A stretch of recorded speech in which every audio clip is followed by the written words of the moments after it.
Bienvenue dans cette exploration documentaire des tablettes sumériennes et des secrets qu'elles renferment concernant une guerre antique qui a profondément transformé la civilisation mésopotamienne. Les tablettes d'argile sumérienne constituent l'une des sources historiques les plus précieuses jamais découvertes. Gravées à l'aide d'un calame pointu dans l'argile humide puis cuite, ces documents ont traversé plus de 5000 ans pour nous parvenir. Elles que nous permettent de lire, dans les propres mots des anciens Sumériens et de leurs successeurs akkadiens, les récits des événements qui ont marqué leur époque. Parmi ces événements se trouvent des guerres d'une ampleur jusqu'alors insoupçonnée, des conflits qui ont non seulement façonné les frontières politiques de la Mésopotamie, mais qui ont également contribué à l'effondrement de civilisations entières. Cette série de documentaires vous propose de suivre, à travers l'analyse des tablettes cunéiformes, le déroulement de ces conflits anciens, leurs causes matérielles et politiques, et les conséquences qu'ils ont entraînées. Nous examinerons comment des cités prospères ont sombré dans le déclin, comment des empires puissants se sont effondrés, et comment les archives écrites nous permettent de reconstituer ces événements tragiques avec une précision remarquable. Installez-vous confortablement. Nous allons explorer, lentement et méthodiquement, l'histoire ancienne révélée par les tablettes sumériennes. Le territoire que nous appelons Mésopotamie, situé entre les fleuves Tigre et Euphrate dans ce qui est aujourd'hui l'Irak moderne, a été le berceau de l'une des plus anciennes civilisations du monde. Cette région, vers le 4e millénaire avant notre ère, connaissait déjà une organisation complexe fondée sur l'agriculture irriguée. Les Sumériens, peuple dont l'origine reste débattue mais dont l'établissement dans cette région remonte à environ 3500 avant notre ère, ont développé une forme d'écriture révolutionnaire. Cette écriture, que nous appelons cunéiforme, signifie littéralement « en forme de coin ». Elle était gravée à l'aide d'un calame, sorte de stylet pointu, sur des tablettes d'argile fraîche, qui étaient ensuite cuites ou séchées pour en assurer la durabilité. Les origines de cette écriture sont étroitement liées aux besoins administratifs et économiques des cités sumériennes. Avant l'apparition de l'écriture cunéiforme véritable, vers 3200 avant notre ère, existaient des systèmes plus anciens de notation. Ces systèmes proto-cunéiformes servaient principalement à enregistrer les transactions commerciales, les inventaires de temples et les attributions de terres. À mesure que les villes se développaient et que les systèmes administratifs se complexifiaient, le besoin d'une écriture plus sophistiquée et plus rapide s'en fit sentir. Le cunéiforme originel représentait des images simplifiées d'objets, des pictogrammes, mais il évoluera rapidement vers un système phonétique capable de représenter non seulement des choses, mais aussi des sons et des concepts abstraits. La Mésopotamie ancienne n'était pas un territoire unifié sous une seule autorité. Elle était fragmentée en cités-États indépendantes, chacune construite autour d'un temple central dédié à une divinité protectrice. Ces cités comprenaient Lagash, Umma, Nippur, Ur, Uruk et Kish, parmi bien d'autres. Chaque cité-État disposait de son propre gouvernement, de ses propres terres cultivées et de ses propres forces militaires. Nippur occupait une position particulière dans cette géographie politique sumérienne. Bien qu'elle ne soit pas la plus puissante militairement, elle était considérée comme le centre religieux de la Mésopotamie sumérienne. Le temple de Nippur, dédié au dieu Enlil, était vénéré par tous les Sumériens et contrôler Nippur signifiait jouir d'une légitimité religieuse et politico-religieuse majeure. Le contexte géopolitique de la Mésopotamie ancienne était caractérisé par une tension permanente entre ces cités-États rivales. Les raisons de ces tensions étaient multiples. Premièrement, les terres disponibles d'argile de la Mésopotamie ancienne constituent notre fenêtre la plus directe. Le contrôle des systèmes d'irrigation et des canaux d'eau était vital pour la survie économique de chaque cité. Troisièmement, le prestige politique et religieux était un facteur constant de compétition. Enfin, les ressources commerciales, notamment le commerce avec les régions voisines, représentaient une source de richesse convoitée. Ces facteurs créaient un environnement dans lequel les conflits armés n'étaient pas des exceptions mais des phénomènes réguliers et presque attendus. L'écriture cunéiforme nous permet de documenter ces tensions et ces conflits de manière détaillée. Les premiers textes cunéiformes que nous possédons datent d'environ 3200 à 3100 avant notre ère. Ils consistent principalement en listes de comptabilité, en noms de fonctionnaires et en enregistrements de dons au temple.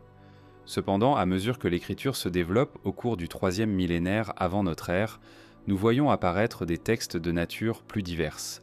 des inscriptions royales commencent à raconter les exploits militaires des rois. Des documents administratifs enregistrent les mouvements de troupes, les allocations de rations aux soldats et les rapports de bataille. La civilisation sumérienne du 3e millénaire avant notre ère avait atteint un degré de sophistication remarquable. Les villes sumériennes possédaient des murailles défensives, des temples monumentaux, des systèmes d'égouts et des habitations organisées selon un plan urbain. La population était diversifiée. Prêtres, administrateurs, scribes, guerriers, marchands, artisans et paysans. Chaque groupe social avait un rôle défini dans la structure urbaine. Les prêtres contrôlaient les temples et les terres sacrées. Les administrateurs et les scribes géraient l'économie et les registres. Les guerriers formaient l'armée permanente ou mobilisable des cités. Les marchands facilitaient les échanges commerciaux à longue distance. Les artisans produisaient les biens nécessaires à la vie quotidienne et au prestige des élites. Le développement de l'écriture cunéiforme dans ce contexte était donc bien plus qu'une simple innovation technique. C'était l'outil fondamental qui permettait à ces sociétés complexes de fonctionner.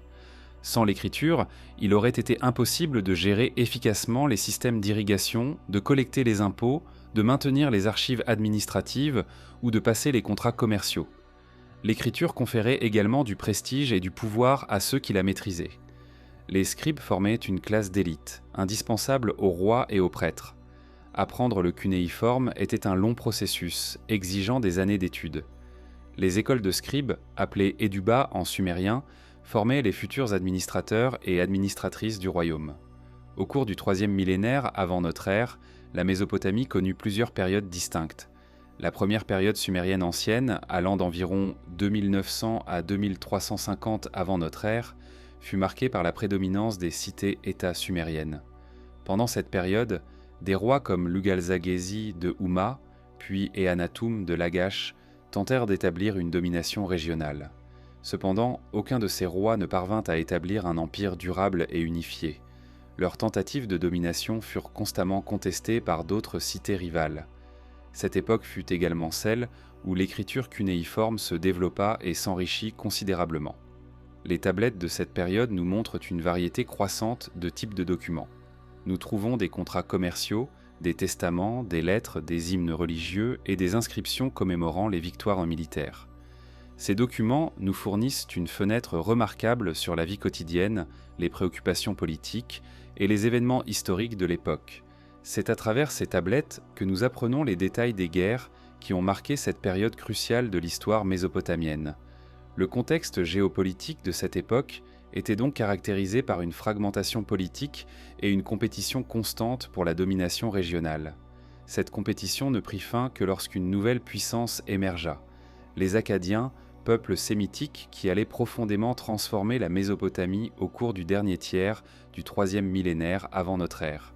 Avant cela, cependant, les Sumériens connaissaient une série de guerres intenses, documentées précisément par les tablettes cunéiformes qui survivent jusqu'à nos jours. Les cités-États sumériennes représentaient une forme d'organisation politique unique dans le monde antique. Chacune de ces cités était un microcosme politique et économique relativement autosuffisant, capable de fonctionner indépendamment des autres, mais aussi inévitablement lié à ses voisines par le commerce, la diplomatie et la guerre. Pour comprendre les conflits qui vont émerger, il est essentiel de comprendre comment ces cités fonctionnaient internement et comment elles s'articulaient les unes avec les autres dans le paysage politique mésopotamien. Au cœur de chaque cité-État sumérienne se trouvait le temple. Le temple n'était pas seulement un lieu de culte religieux, bien que ce soit aussi son fonction. C'était également le centre administratif, économique et politico-religieux de la cité. Le roi, ou plutôt le lugal, littéralement grand homme en sumérien, était théoriquement le serviteur de la divinité locale. Il avait reçu son pouvoir de la divinité et était responsable de maintenir l'harmonie entre le monde divin et le monde humain. Cette notion était fondamentale à la légitimation du pouvoir royal en Mésopotamie ancienne. Un roi ne pouvait pas simplement conquérir et gouverner par la force brute. Il devait être reconnu comme le représentant désigné de la divinité protectrice de la cité. Le temple accumulait des richesses considérables. Une grande partie des terres de la cité-État appartenait au temple. Les paysans cultivaient ces terres et cédaient une portion de leur récolte au temple en impôts. Le temple accumulait également des biens manufacturés, du bétail, et tout autre bien de valeur. Les prêtres et les administrateurs du temple contrôlaient ces richesses et les distribuaient selon les besoins de la cité. Cela incluait le financement de la défense, la rémunération des fonctionnaires, l'entretien des infrastructures et le financement des rituels religieux. Les tablettes d'argile sumériennes contiennent d'innombrables inventaires de biens du temple, énumérant des vases de cuivre, des vêtements, des quantités de grains, des troupeaux de moutons et de chèvres. Sous le roi se trouvait une hiérarchie administrative complexe. Il y avait des généraux et des commandants militaires responsables de l'organisation de la défense et de la conduite des opérations militaires. Il y avait des gouverneurs de district, responsables de l'administration régionale. Il y avait des inspecteurs des travaux, supervisant les projets de construction et d'entretien des canaux d'irrigation. Il y avait des collecteurs d'impôts, responsables de la collecte des revenus auprès des citoyens. Et il y avait les scribes, dont certains étaient des administrateurs supérieurs contrôlant l'ensemble de la bureaucratie. Les tablettes cunéiformes nous donnent des listes de ces fonctionnaires, enregistrant leurs noms, leurs titres et parfois leurs salaires. L'économie des cités-États sumériennes reposait fondamentalement sur l'agriculture irriguée. Les deux fleuves, le Tigre et l'Euphrate, constituaient la base de la prospérité sumérienne. Pendant la saison des inondations, ces fleuves débordaient et fertilisaient les terres adjacentes. Cependant, l'inondation était imprévisible. Certaines années, elle était insuffisante, laissant les terres inadéquatement irriguées. D'autres années, elle était excessive, causant des dégâts aux cultures et aux infrastructures. Pour pallier cette incertitude, les Sumériens développèrent des systèmes sophistiqués de canaux d'irrigation, de barrages et de bassins de rétention. Ces systèmes permettaient de diriger l'eau vers les champs au moment où elle était nécessaire, augmentant ainsi la productivité agricole et réduisant la dépendance aux cycles imprévisibles de la nature. La gestion de ces systèmes d'irrigation exigeait une coordination et une planification centralisée. C'est une raison majeure pour laquelle un gouvernement central fortement organisé était nécessaire en Mésopotamie ancienne. Les décisions concernant la distribution de l'eau n'étaient pas laissées aux paysans individuels. Elles étaient prises par l'administration centrale agissant au nom du roi et de la divinité. Les tablettes d'administration sumérienne contiennent des ordres concernant l'ouverture ou la fermeture des vannes, la direction de l'eau vers des champs spécifiques et l'organisation du travail pour l'entretien des canaux. Au-delà de l'agriculture, les cités sumériennes pratiquaient l'élevage. Les moutons et les chèvres étaient particulièrement importants. Ils fournissaient de la viande, du lait, des peaux et de la laine. La laine était un produit d'exportation majeur pour les Sumériens. Elle était travaillée par des tisserands, souvent des femmes, qui produisaient des tissus de qualité destinés à l'exportation vers les régions voisines. Le cuivre était un autre produit de commerce important. Bien que la Mésopotamie n'ait pas de gisement significatif de cuivre, elle l'importait d'Anatolie ou des Agros, puis le travaillait en outils, armes et objets décoratifs. L'étain était importé de régions encore plus lointaines. Mélangé au cuivre, il formait le bronze, un matériau supérieur pour les armes et les outils. Le commerce était essentiel pour l'économie sumérienne. Les villes côtières sumériennes, comme Lagash, avaient accès à la navigation maritime. D'autres cités avaient un accès moins direct mais pouvaient néanmoins participer au réseau commercial mésopotamien. Les marchands sumériens échangeaient que les produits de leur cité contre des produits importés. Le cuivre, l'étain, le lapis-lazuli, le cèdre du Liban et diverses autres marchandises de valeur. Ces échanges créaient des dépendances économiques mutuelles, mais aussi des jalousies et des tensions. Une cité qui perdait le contrôle des routes commerciales ou qui était coupée de ses sources d'approvisionnement critiques se trouvait rapidement en difficulté économique. Sur le plan militaire, chaque cité-État maintenait une force armée. Cette force comprenait généralement une petite garde permanente au service du roi, composée de guerriers professionnels. En cas de menace, la cité pouvait lever une armée plus importante en mobilisant les jeunes hommes de la population civile. Les soldats sumériens étaient armés de lances, de massues, d'arcs et de flèches. Certains guerriers portaient des armures de cuir ou de bronze. À partir du 3e millénaire avant notre ère, les chariots commencèrent à jouer un rôle dans la guerre sumérienne. Ces chariots étaient tirés par des ânes ou des chevaux et étaient équipés d'un archer et d'un conducteur. Ils fonctionnaient comme des plateformes mobiles pour les archers. Les cités sumériennes avaient également besoin de construire et maintenir des murs défensifs. Lagash, Umma, Ur et les autres grandes cités étaient entourées de murailles. Ces murailles n'étaient pas construites en pierre, qui était rare en Mésopotamie, mais en briques crues, compactées et séchées au soleil. Une fois séchées, Ces briques avaient une durabilité remarquable. Les murs construits avec ces briques pouvaient atteindre plusieurs mètres d'épaisseur et de hauteur. Les tablettes cunéiformes mentionnent fréquemment la construction ou la reconstruction de ces murs, enregistrant les quantités massives de briques nécessaires, les travailleurs impliqués et les dirigeants responsables de ces projets. C'est dans ce contexte de cités-États indépendantes, richement développées mais constamment en tension les unes avec les autres, que les grands conflits du troisième millénaire avant notre ère se sont déroulés. Chaque cité cherchait à étendre son influence, à accumuler des richesses et à établir son hégémonie régionale. C'est cette compétition qui allait conduire aux guerres que les tablettes cunéiformes documenteraient si précisément.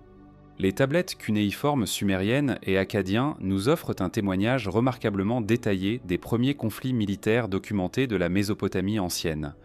Parmi les figures historiques dont nous connaissons les exploits militaires grâce aux inscriptions écrites, figurent deux personnalités majeures, Lugalza-Gessi, roi de Houma et plus tard de Lagash, et Sargon d'Akkad.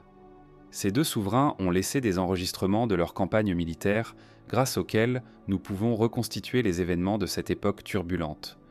Lugalza-Gessi est l'une des figures historiques les plus anciennes dont nous connaissons les exploits par des documents contemporains écrits.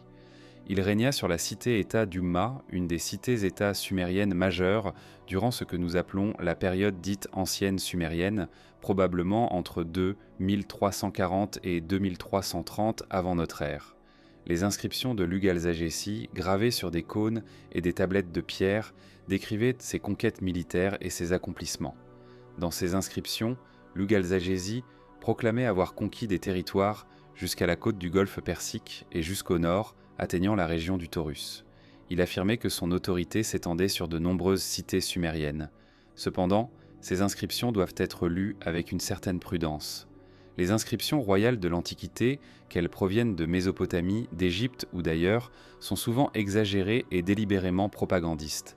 Un roi vantait ses victoires, ses conquêtes et sa sagesse, mais minimisait ou taisait ses défaites. Malgré ce biais inhérent, les inscriptions de Lugalza-Gessi nous permettent de comprendre l'ampleur de ses ambitions et la portée de ses campagnes militaires. Il cherchait clairement à établir une hégémonie régionale, à dominer les autres cités-États sumériennes et à centraliser le pouvoir politique en Mésopotamie. C'est à cette même époque que l'on commence à voir l'émergence d'une nouvelle puissance, les Akkadiens. Les Akkadiens étaient un peuple sémitique établi en Mésopotamie, probablement venus des régions désertiques à l'ouest et au nord-ouest. Bien qu'ils vivaient aux côtés des Sumériens depuis longtemps, ce n'est qu'au troisième millénaire avant notre ère qu'ils commencèrent à accumuler une puissance politique et militaire significative. Sous le règne d'un roi appelé Sargon, les Akkadiens allaient transformer complètement la Mésopotamie.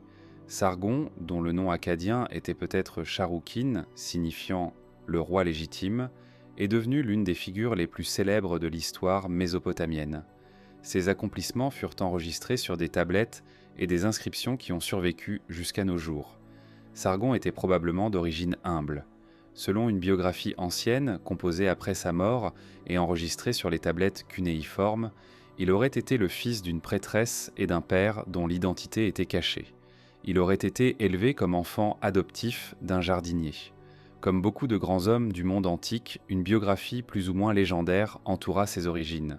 Ce qui est clair, c'est que Sargon parvint à conquérir une part du pouvoir en Mésopotamie et établit ce qui allait devenir le premier véritable empire mésopotamien, l'empire akkadien. Ses exploits sont enregistrés sur plusieurs tablettes et inscriptions. L'une des plus célèbres est la stèle d'Umbanumena, Toliste, ou des fragments similaires où Sargon décrit ses victoires.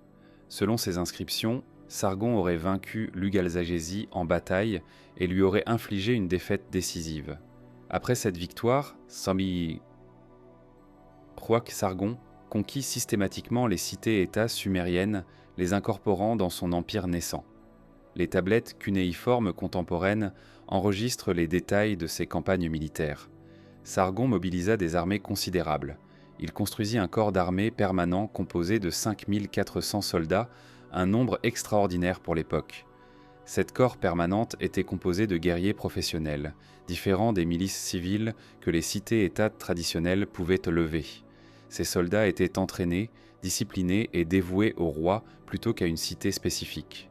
Cela donna à Sargon un avantage militaire considérable. Les inscriptions de Sargon décrivent aussi ses campagnes vers l'ouest et le nord. Il aurait marché jusqu'à la côte méditerranéenne, en Syrie-Palestine, domptant les villes et établissant la suprématie akkadienne. Vers le nord, il conquit les régions montagneuses du Taurus. Vers le sud, il consolidait le contrôle akkadien sur les terres sumériennes et les terres du Golfe. L'étendue de son empire était impressionnante, et ses tablettes et inscriptions cherchaient à immortaliser ses conquêtes. Cependant, les conquêtes de Sargon ne s'arrêtèrent pas à la simple domination politique. L'inscription de Sargon enregistre également des changements administratifs majeurs. Sargon parvint à faire accepter une langue nouvelle, l'akkadien, comme langue administrative de l'Empire. Bien que le cunéiforme continuât à être utilisé, la langue enregistrée dans l'écriture changea. L'akkadien, une langue sémitique, remplaça le sumérien, une langue d'isolat linguistique. Cela représentait une transformation culturelle fondamentale. Le sumérien continuerait à être parlé et écrit, mais progressivement, l'akkadien devenait la langue dominante.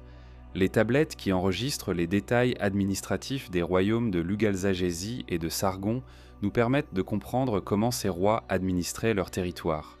Ils établissaient des gouverneurs dans les régions conquises. Ils levaient des impôts.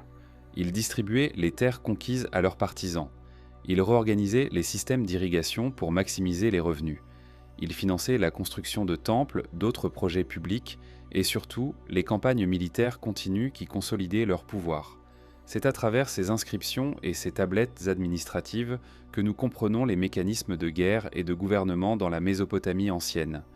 Les rois ne conquéraient pas simplement pour acquérir des territoires ou des ressources isolées.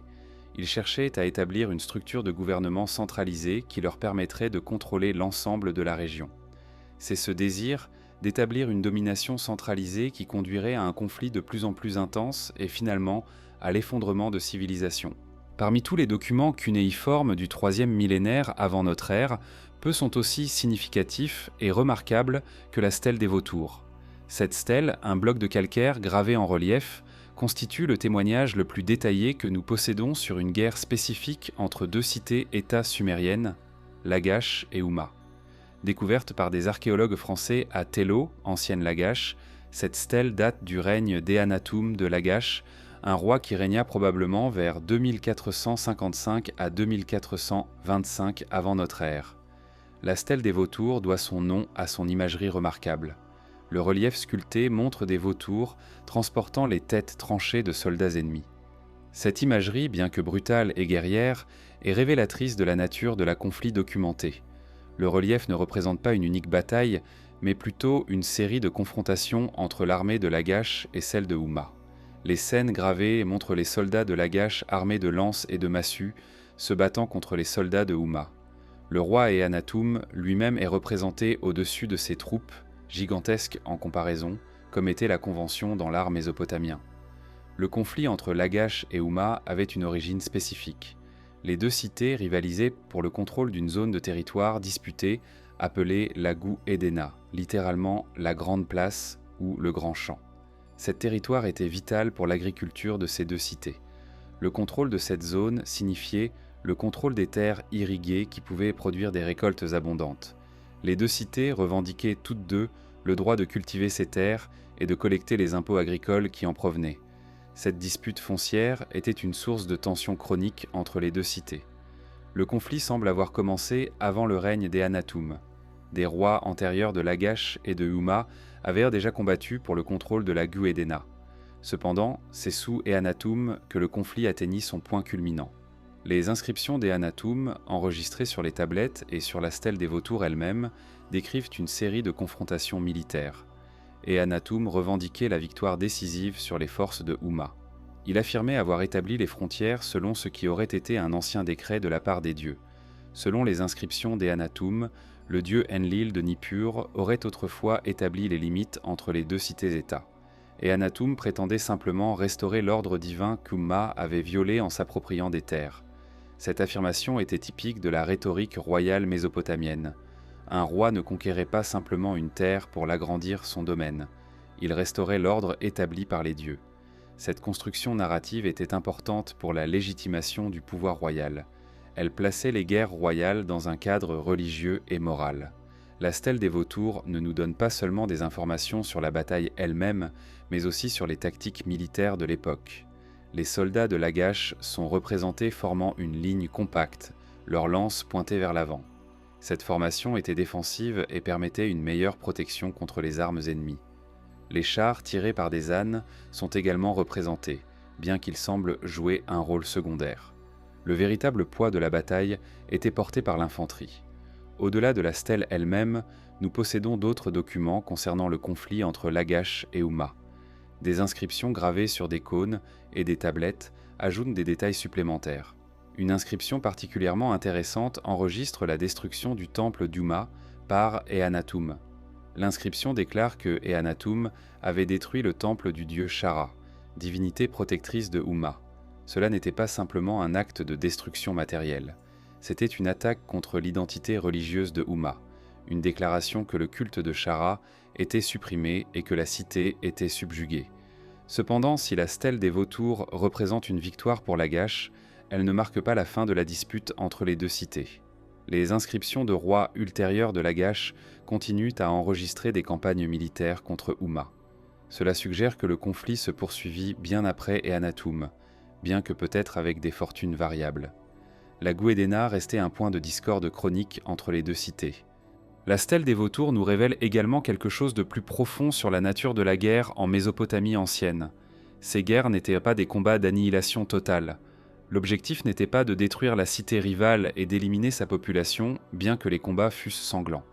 L'objectif était de vaincre l'armée rivale, de affirmer l'autorité de son propre roi et de s'approprier les terres ou les ressources en dispute.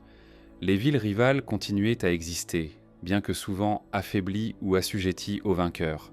Cependant, la stèle des vautours montre aussi que ces guerres pouvaient être brutales et meurtrières. Le nombre de morts était considérable, et Ehanatum lui-même revendiquait d'avoir tué un nombre énorme de soldats de Umma, un chiffre qui était probablement exagéré, mais qui indiquait néanmoins qu'une mortalité substantielle avait eu lieu.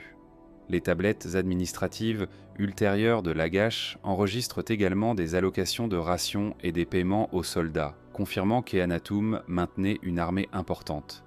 La stèle des vautours et les documents associés nous permettent d'observer que les guerres mésopotamiennes du IIIe millénaire avant notre ère n'étaient pas des événements aléatoires et imprévisibles. Elles étaient le produit de tensions structurelles identifiables, disputes foncières, compétition pour les ressources, ambition politique des rois. Une fois qu'une guerre éclatait, elle pouvait se prolonger sur plusieurs règnes, creusant des cicatrices profondes dans la psyché politique des cités rivales. C'est ce type de conflit chronique qui allait contribuer, à long terme, à l'affaiblissement des cités sumériennes et à leur vulnérabilité face à de nouvelles menaces. Les tablettes d'argile cunéiforme constituent la base de notre compréhension des événements historiques mésopotamiens. Contrairement à d'autres formes d'enregistrement historique, comme les textes gravés dans la pierre, les tablettes d'argile étaient produites en grande quantité et servaient à une large gamme d'usages. C'est pourquoi nous possédons une documentation si riche sur les événements militaires et politiques de la Mésopotamie ancienne. Comprendre comment ces tablettes ont été créées, conservées et archivées nous aide à interpréter correctement les événements qu'elles enregistrent. Les tablettes cunéiformes étaient réalisées à partir d'argile extraite des dépôts alluviaux des fleuves mésopotamiens. Cette argile était pétrie pour éliminer les aires et les impuretés, puis façonnée en briques plates de taille variable. Les plus petites tablettes, utilisées pour les documents simples, pouvaient tenir dans la paume d'une main. Les plus grandes pouvaient être aussi grandes qu'une page moderne. La surface de l'argile fraîche était ensuite couverte de textes cunéiformes gravés à l'aide d'un calame, un stylet pointu généralement taillé dans un roseau. L'écriture cunéiforme était produite en pressant le calame dans l'argile selon différents angles et pressions, créant les caractéristiques marques en forme de coin qui donnent son nom à l'écriture. Une fois qu'une tablette était complètement écrite, elle était cuite. Cette cuisson se faisait généralement dans un four ou au soleil, durcissant l'argile et rendant le document permanent. La cuisson était essentielle pour la conservation. Une tablette non cuite aurait pu être effacée en la mouillant, la transformant en argile malléable. Cependant, une fois cuite, une tablette était extrêmement durable. Des tablettes cuites, il y a plus de 4000 ans, existent toujours en parfait état de lisibilité. Cette durabilité explique pourquoi nous possédons un archivage aussi complet des documents mésopotamiens. Les types de documents enregistrés varient considérablement. Une grande proportion de tablettes sont de nature administrativo-économique. Elles enregistrent les transactions commerciales, les inventaires de temples, les allocations de rations aux travailleurs et les détails de collecte d'impôts. Ces tablettes révèlent le fonctionnement quotidien des institutions. Cependant, parmi ces documents administratifs se trouvent aussi des documents de nature plus historique et politique. Ces documents incluent les inscriptions royales, les lettres et les chroniques enregistrant les événements spécifiques. Les inscriptions royales constituent une catégorie particulière de documents. Ces inscriptions étaient généralement composées à l'ordre d'un roi et enregistraient ses exploits, ses victoires militaires, ses constructions et ses donations religieuses. Les inscriptions royales étaient des documents de propagande, dans le sens qu'elles présentaient les événements du point de vue du roi. Un roi vantait ses victoires et ses sagesses, mais ne mentionnait pas ses défaites. Néanmoins, les inscriptions royales nous fournissent une information précieuse sur ce qu'un roi considérait comme important, ce qu'il souhaitait que l'histoire se souvienne de lui et quels événements il considérait comme majeurs. Certaines inscriptions royales étaient gravées sur des cônes ou des briques. Ces objets étaient souvent enfouis dans les fondations des temples ou des autres bâtiments. Ils étaient destinés à être découverts par les futures générations, un message encapsulé adressé à la postérité. D'autres inscriptions étaient enregistrées sur des stèles, de grands blocs de pierre ou d'argile dure qui étaient exposés publiquement, accessibles à ceux qui pouvaient lire. D'autres encore étaient enregistrées sur des tablettes portables archivées dans les locaux administratifs ou religieux des cités. Les documents militaires et politiques plus administratifs étaient souvent enregistrés sous forme de lettres. Ces lettres étaient des correspondances entre rois, entre un roi et ses généraux, ou entre officiels civils et militaires. Une lettre pouvait rapporter une situation militaire spécifique, demander des instructions ou communiquer une décision politique. Les lettres nous fournissent parfois des aperçus de la dynamique réelle des événements historiques plutôt que simplement l'interprétation officielle du roi. Par exemple, une lettre d'un officier à son roi pouvait décrire les revers d'une campagne militaire, tandis que l'inscription royale officielle ne mentionnerait que les victoires. Les archives royales étaient organisées de manière systématique. Une grande cité comme Ur ou Nippur contenait des centaines ou des milliers de tablettes enregistrant les transactions et les événements de la cité. Ces archives étaient conservées dans les temples ou dans d'autres bâtiments administratifs. Le respect de l'archivage était élevé en Mésopotamie ancienne. Les responsables des archives comprenaient l'importance de conserver les documents pour les générations futures. Certaines tablettes de couverture étaient décrites pour enregistrer le contenu des archives, un indexage précoce des informations. Pour les événements militaires spécifiques, les tablettes pouvaient enregistrer des détails remarquablement précis. Une tablette militaire administrative pouvait énumérer le nombre de soldats engagés, les généraux commandants, la quantité de provisions nécessaires pour soutenir l'armée, le coût financier de la campagne et le résultat. D'autres tablettes pouvaient enregistrer les pertes, le nombre de soldats tués ou blessés et les prisonniers capturés. Les inscriptions royales, bien que moins précises, fournissaient le contexte général et les justifications de la campagne. Les tablettes administratives continuaient à être créées pendant les périodes de conflits militaires. Les guerres exigeaient une logistique considérable. Les soldats devaient être nourris, armés et ravitaillés. Les chevaux ou les ânes tirant les chariots avaient besoin de fourrage. Les constructions militaires comme les fortifications ou les camps avaient besoin de matériaux. Tout cela était enregistré sur les tablettes. Une grande armée en campagne laissait une trace documentaire extensive. La conservation des tablettes à travers les âges dépendait largement du contexte de leur conservation. Les tablettes de récits, souvent cuites intentionnellement pour une préservation à long terme, tendaient à survivre. Les tablettes d'argile crue, utilisées pour des documents moins importants ou moins permanents, disparaissaient facilement. Cependant, un événement remarquable se produisait parfois. Une ville incendiée cuirait les tablettes d'argile crues par hasard, les préservant pour la postérité. C'est ainsi que plusieurs archives entières ont été préservées à travers les millénaires. Les fouilles archéologiques d'une ville détruite par incendie et jamais complètement reconstruite au même endroit révèlent des archives intactes. Les chercheurs modernes qui étudient les tablettes cunéiformes doivent développer une expertise considérable. Le cunéiforme n'est pas un système alphabétique. Chaque signe peut représenter une syllabe entière ou un concept entier, rendant la lecture exigeante. De plus, le cunéiforme a évolué au fil du temps, changeant sa forme et son usage. Un signe du 3e millénaire avant notre ère peut ne pas ressembler à son équivalent plus tardif. Malgré ces défis, des générations de savants ont painstakingly décrypté ces textes, nous permettant de lire les pensées et les actions des anciens Mésopotamiens. Au cours de la seconde moitié du 3e millénaire avant notre ère, environ vers 2350 avant notre ère, un nouveau pouvoir émergea en Mésopotamie.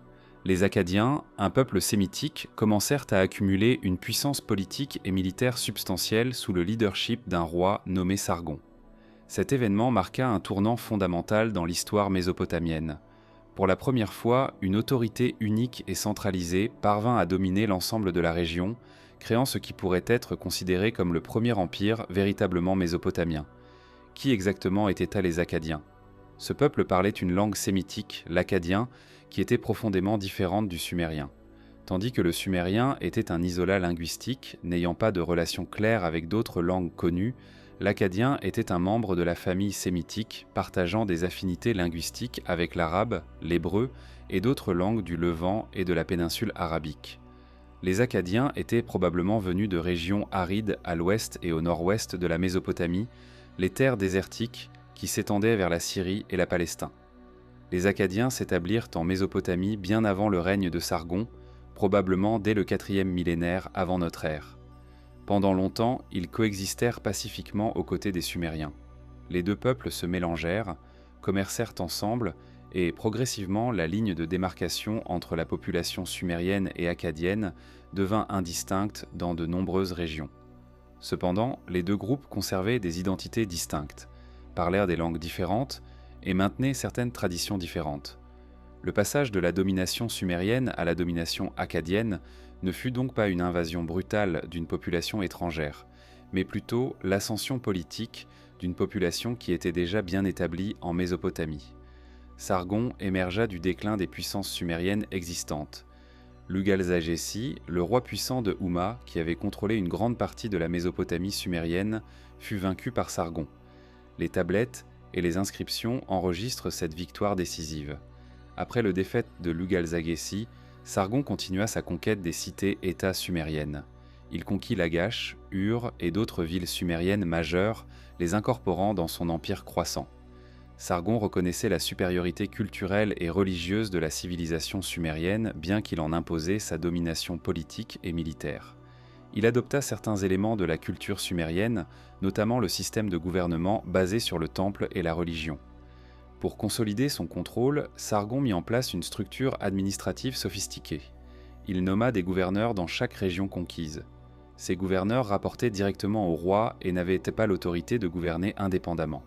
Cela contrastait avec l'ancien système où les rois des cités-États jouissaient d'une autonomie considérable. Sous Sargon, le pouvoir était centralisé. Un roi unique contrôlait tous les aspects de la gouvernance, de la diplomatie à la fiscalité à la justice. Sargon se bâtit également une armée permanente d'une ampleur sans précédent. Selon ses propres inscriptions, son armée comptait environ 5400 soldats permanents.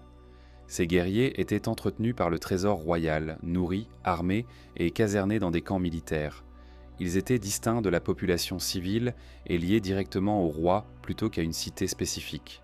C'était un instrument de pouvoir centralisé. Avec cette armée, Sargon pouvait imposer sa volonté sur n'importe quelle région, concrétiser ses décisions politiques par la force et supprimer tout défi à son autorité. Les exploits de Sargon en tant que conquérant s'étendaient au-delà de la Mésopotamie de base. Ces inscriptions décrivent des campagnes vers le nord, en Syrie et en Anatolie. Vers l'ouest, il revendiquait d'avoir atteint la côte méditerranéenne. Vers le sud, il consolidait le contrôle sur les terres du golfe Persique et posait même des expéditions vers les îles du Golfe. Ces revendications étaient probablement exagérées, mais elles témoignaient néanmoins de l'ampleur de ses ambitions et de son succès militaire substantiel. La transformation de la Mésopotamie sous Sargon fut aussi linguistique et administratif. L'akkadien devint la langue de l'empire, la langue de l'administration, de la diplomatie et du pouvoir. Bien que le sumérien continuât d'être parlé et écrit, notamment dans les contextes religieux, sa prédominance en tant que langue administrative disparut. Cette transition linguistique était significative. Elle représentait un changement dans l'identité de la Mésopotamie elle-même, de la civilisation dominée par les Sumériens à une civilisation d'identité mixte, akkadienne et sumérienne. Sargon se présentait comme le serviteur de la divinité suprême akkadienne, le dieu Shamash, le soleil. Il cherchait à créer une légitimité religieuse pour son règne, tout comme les rois sumériens le faisaient pour eux-mêmes. Il se présentait aussi comme un restaurateur de l'ordre et de la justice. Dans ses inscriptions, il justifiait ses conquêtes en déclarant que les anciens rois avaient négligé la justice et qu'il restaurait l'ordre établi par les dieux. Cette rhétorique était devenue standard dans l'autoréprésentation royale mésopotamienne. L'empire akkadien ne dura que quelques générations, environ 200 ans, avant de s'effondrer face à des pressions externes et internes. Cependant, l'héritage de Sargon et de l'empire akkadien fut durable. La notion d'un empire centralisé et unifié, gouverné par un roi unique, devint un modèle politique pour la Mésopotamie. Les successeurs de l'empire akkadien, notamment la troisième dynastie de Ur, adopta ce modèle de gouvernement centralisé. Le sumérien et l'akkadien commencèrent à coexister comme langues mixtes, créant la caractéristique remarquable de la littérature mésopotamienne ultérieure, où le sumérien était souvent préservé dans les contextes religieux tandis que l'akkadien dominait l'administration. Le déclin et l'effondrement de l'empire akkadien représentent l'une des transitions historiques les plus remarquablement documentées de l'Antiquité. À travers les tablettes cunéiformes, nous possédons un témoignage détaillé non seulement du collapse de cette puissance majeure, mais aussi des causes que les anciens Mésopotamiens attribuaient à cet effondrement. Parmi ces causes figurait l'invasion d'un peuple connu sous le nom de Goutéens, une puissance montante des montagnes du Zagros à l'est de la Mésopotamie. Les Goutéens étaient un peuple originaire des régions montagneuses du Zagros, une chaîne montagneuse qui s'étend du sud de la Turquie actuelle jusqu'aux montagnes au sud-est de l'Irak moderne. Peu de documentation nous provient directement des Goutéens, car c'était un peuple illettré qui n'adoptait pas l'écriture cunéiforme pour laisser ses propres archives. Ce que nous savons des Goutéens provient largement des comptes rendus mésopotamiens, particulièrement des textes sumériens et akkadiens qui décrivaient leur invasion et leur occupation de la Mésopotamie. Selon les inscriptions d'un roi akkadien tardif, Naram-Sin, les Goutéens constituaient une menace croissante durant le règne de Sargon et de ses successeurs.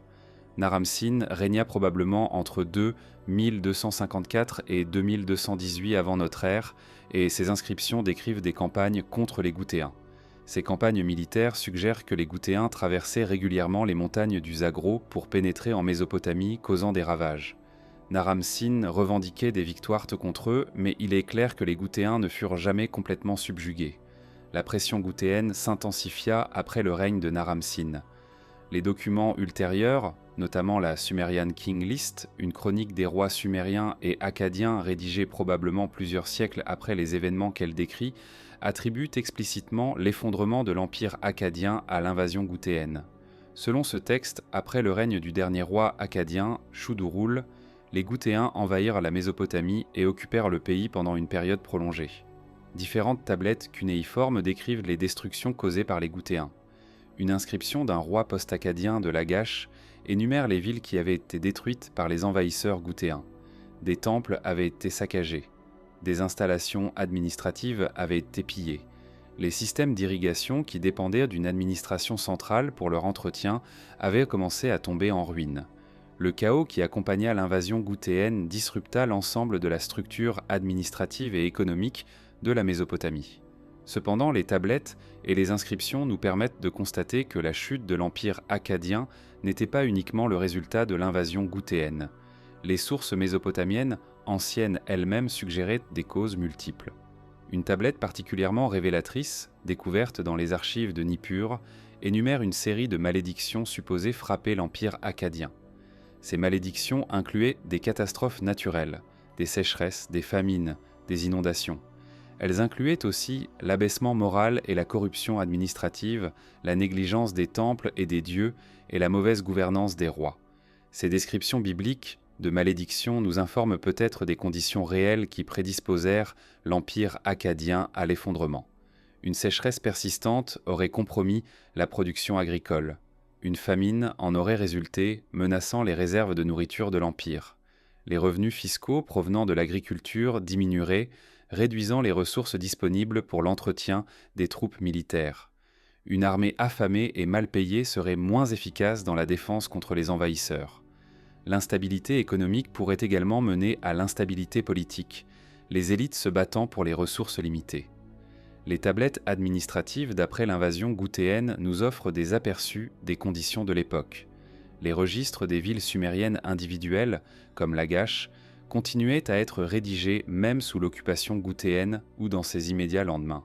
Ces registres enregistraient les quantités drastiquement réduites de revenus collectés. Les transactions commerciales diminuaient, les achats de biens importés disparaissaient, le commerce à longue distance, qui avait été une source majeure de richesse sous l'Empire akkadien, était virtuellement arrêté. Les rois goutéens qui dominèrent la Mésopotamie après l'effondrement akkadien sont mentionnés dans les tablettes, mais peu de leurs propres inscriptions nous sont parvenues. La Sumerian King List énumère les rois goutéens, donnant leur nom et la longueur de leur règne. Selon cette liste, les Goutéens régna pendant environ 84 ans, une période relativement longue pour une occupation militaire d'une région étrangère. Pendant cette période, les Goutéens ne semblent pas avoir apporté de changements administratifs majeurs au système mésopotamien. Ils maintenaient la structure locale de gouvernement, les temples et les scribes. Cependant, ils prélevaient apparemment des tributs considérables. La rébellion contre la domination goutéenne émergea finalement d'une coalition de forces sumériennes. Un roi de Lagash nommé Lagalzagessi, portant un nom similaire à celui du roi antérieur mais un personnage différent, initia une révolte. Cet effort aboutit finalement à l'accession au pouvoir d'une nouvelle puissance sumérienne, Ur-Nammu, fondateur de la troisième dynastie de Ur. Selon les inscriptions, Ur-Nammu vainquit les Goutéens et restaura l'ordre politique en Mésopotamie. Cependant, l'occupation goutéenne avait laissé des marques durables. Les tablettes qui décrivent la période goutéenne et le rétablissement de la domination sumérienne nous permettent de comprendre que l'effondrement de l'empire akkadien et l'occupation goutéenne ne furent pas des événements soudains et inattendus.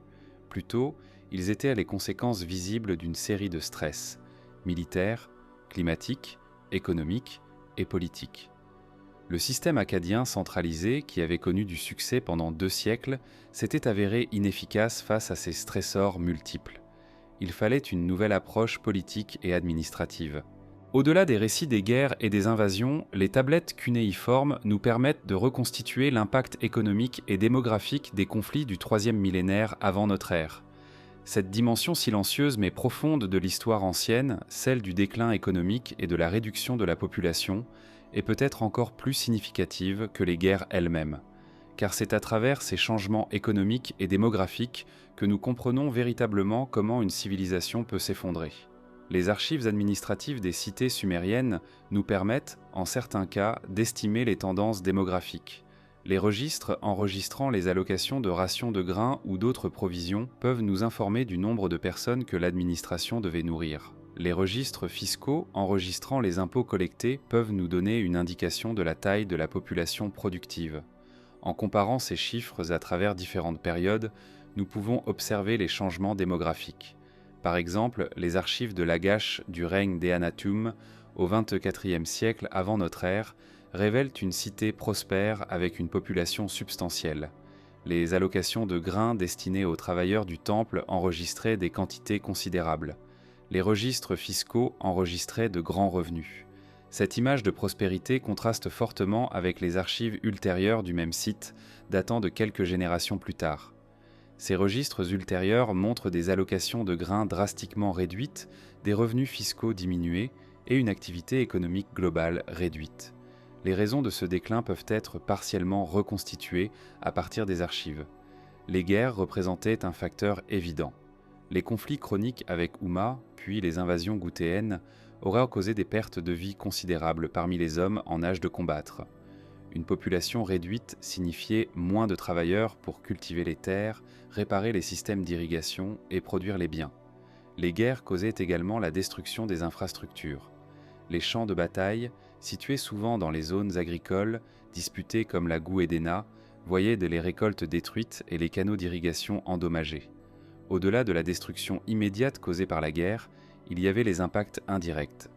Une perturbation économique majeure était suffisante pour déclencher une cascade de problèmes. Si une récolte était perdue à cause de la guerre ou de la mauvaise gestion agricole, les réserves de grains diminuaient. Si les réserves de grains diminuaient, il y avait moins de surplus à exporter. Moins de surplus d'exportation signifiait moins de revenus en produits importés. Moins de produits importés signifiait une réduction de la qualité de vie, une réduction de la capacité à maintenir une armée et une réduction de la capacité à investir dans de nouveaux projets de construction ou d'amélioration des infrastructures.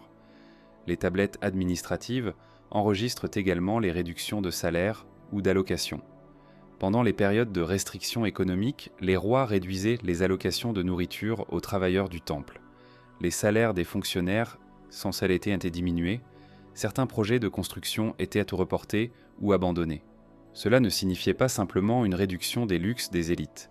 Cela impliquait une réduction de la consommation des travailleurs ordinaires, ce qui aurait des conséquences sur leur santé, leur productivité et leur taux de natalité.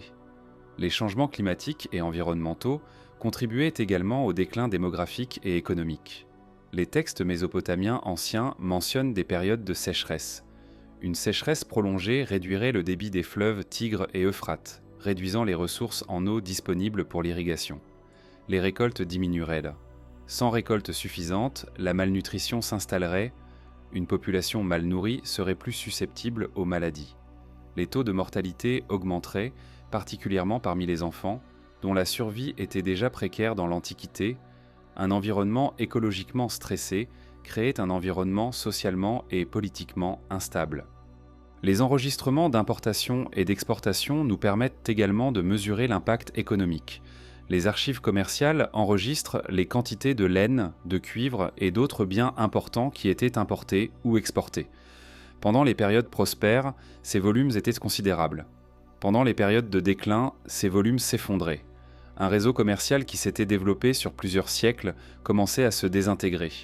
Les marchands qui opéraient sur des longues distances n'osaient plus voyager à travers des régions instables. Les routes commerciales se fermaient. Les villes qui avaient prospéré grâce au commerce interrégional se trouvaient soudainement isolées et appauvries. Les tablettes relatives aux destructions de temples et d'autres édifices nous donnent un aperçu des destructions matérielles. Un temple reconstruit était enregistré. Une muraille qui devait être rebâtie était documentée. Ces registres de reconstruction nous permettent d'identifier où la destruction physique avait eu lieu. Pendant les périodes d'effondrement économique, les reconstructions devenaient rares. Pendant les périodes de prospérité, elles étaient fréquentes. La rareté des enregistrements de reconstruction post-Goutéens suggère que les Goutéens avaient causé des destructions massives et que les ressources pour la reconstruction n'étaient simplement pas disponibles. Les registres de main-d'œuvre nous offrent une autre fenêtre sur le déclin démographique. Les temples mésopotamiens employaient de grands nombres de travailleurs pour les travaux de construction, l'entretien des terres et diverses tâches administratives. Les registres enregistraient ces employés par nom, par profession et par allocation de subsistance. Une réduction du nombre d'employés enregistrés sur une longue période indiquerait une réduction de la main-d'œuvre disponible. Cela pouvait être dû à plusieurs facteurs: mortalité, migration, ou simplement réduction du nombre de personnes à qui l'administration pouvait payer des salaires. La migration était un phénomène important. Lorsqu'une cité devenait peu attractive en raison de la guerre, de la pauvreté ou de la mauvaise gouvernance, sa population était susceptible de migrer vers d'autres régions. Les populations du nord de la Mésopotamie pouvaient migrer vers le sud, les populations du sud vers le nord. Certaines populations pouvaient quitter complètement la Mésopotamie, se dirigeant vers la Syrie, la Palestine ou d'autres régions. Cette migration dispersait la population et réduisait la densité de peuplement de certaines zones. L'impact cumulatif de la guerre, de la disruption économique, des changements climatiques et de la migration était un déclin démographique et économique profond. Les cités qui avaient été des centres vibrantes d'activités économiques et de vie urbaine devenaient des lieux appauvris et peu peuplés. Certaines cités étaient complètement abandonnées. Elles ne seraient réoccupées que des siècles plus tard, si jamais elles l'étaient. C'est ce déclin démographique et économique qui caractérisait véritablement l'effondrement des civilisations de la Mésopotamie ancienne. Au cœur de la civilisation mésopotamienne se trouvait une réalité physique inévitable. Le Tigre et l'Euphrate, bien que vitaux, n'étaient pas prévisibles. Leur débit variait dramatiquement entre les saisons et entre les années. L'ingénierie hydraulique sophistiquée était indispensable pour transformer les ressources en eau chaotique et imprévisible en un système stable capable de soutenir une population urbaine dense et une économie complexe. Lorsque cette ingénierie hydraulique était détruite par la guerre ou l'abandon administratif, les conséquences pour la civilisation étaient catastrophiques. Les systèmes d'irrigation sumériens et akkadiens étaient remarquables par leur portée et leur sophistication.